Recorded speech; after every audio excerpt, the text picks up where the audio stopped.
Mbaya nimekuona kuna mtu na mbele yangu hataki kunilipa. Tukamwamshie baji. Wewe unakuja kukuzingua wakati bado niko hai sijafa. Tana dikiwa matili. Wadogo, wewe.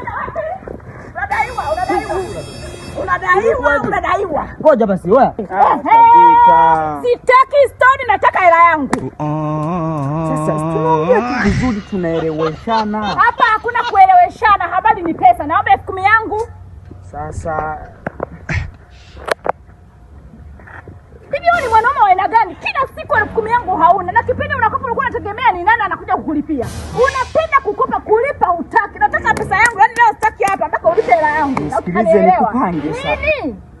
Treni ya umeme sasa. Nisikilize, nipe fursa. Taratibu tuongee, tuelewane.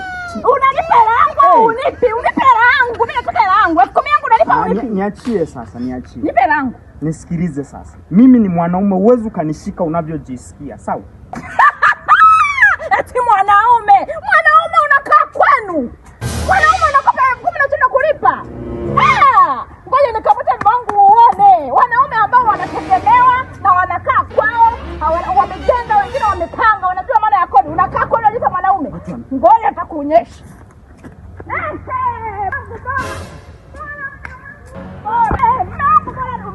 Mbaya nimekuona kuna mtu na mbele yangu hataki kunilipa. Tukamwamshie baji. Wewe unakuja kukuzingua wakati bado niko hai sijafa. Tana dikiwa matili.